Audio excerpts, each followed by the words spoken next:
A lot of times patients will come to us here at Tufts Medical Center and they'll say, well, I'm leaking urine, or I'm going to the bathroom a lot, or I feel like I can't make it to the bathroom in time. And all of those things are parts of different problems. At our clinic here at Tufts Medical Center in Urogynecology, we see two main components of female urinary incontinence. And one is stress urinary incontinence. So what happens is when women cough, sneeze, laugh too hard, exercise, or any kind of pounding that can happen, they leak urine, and it's an involuntary leakage of urine. It means that they can't contract the pelvic muscles strong enough to sustain that. The other is a set of patients who have complaints consistent with overactive bladder or urge incontinence. It's a little different than just going to the bathroom a lot. That's urinary frequency. Overactive bladder is where the muscles inside the bladder go into spasm and send signals to the brain, where your brain feels like, if I don't go now, I'm going to have an accident, and sometimes they will have an accident. The midurethral sling is the latest treatment tool that we have in our arsenal for stress urinary incontinence. We do an outpatient procedure through a small incision, and we go in and we basically place a small piece of material, almost like a hammock, around the urethra. And by placing this material in, we want the body to scar in around it.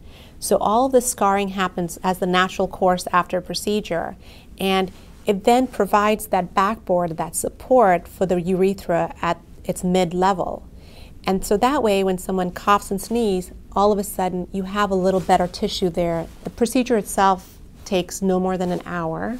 Patients go home the same day, and we can quote about an 85 to 95% cure rate with these patients. Overactive bladder is a little bit more involved, and because there's so many different ways that we can do it. And the very first thing that we do is we get a voiding diary from patients. And that literally is a diary that we want patients to keep for a couple of days, and they send it back to us, we review it, and then we come up with a plan for them.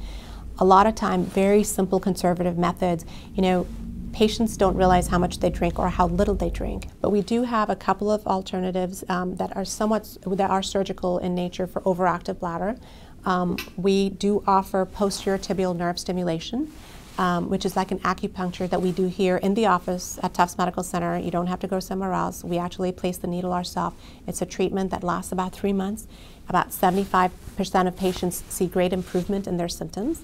And then lastly, if everything we've tried doesn't work, we actually do offer something called sacral neuromodulation. And we essentially put a small device that looks like a pacemaker that stimulates the bladder nerves. And you know, we reserve that for patients who've tried everything else and they really aren't getting much improvement or benefit. There's no cookie cutter approach to any patient. We've developed a division here at Tufts Medical Center where we not only target the patients, but we can afford them the time that they really need, not only during their initial visit, but the follow-up visits. All the treatment options are offered right here on our premises. I work closely, obviously, with my general gynecology colleagues, we are part of that department. But because of the type of work I do, I actually work very closely with the chief of colorectal surgery as well as the chief of urology, because a lot of our patients have a lot of problems that kind of cross over, and it's very easy for me to get my patients in to see them, and then we communicate about patient care. And it is nice for the patients just to have everything done in one place. I always tell my patients, cure is what you think it is.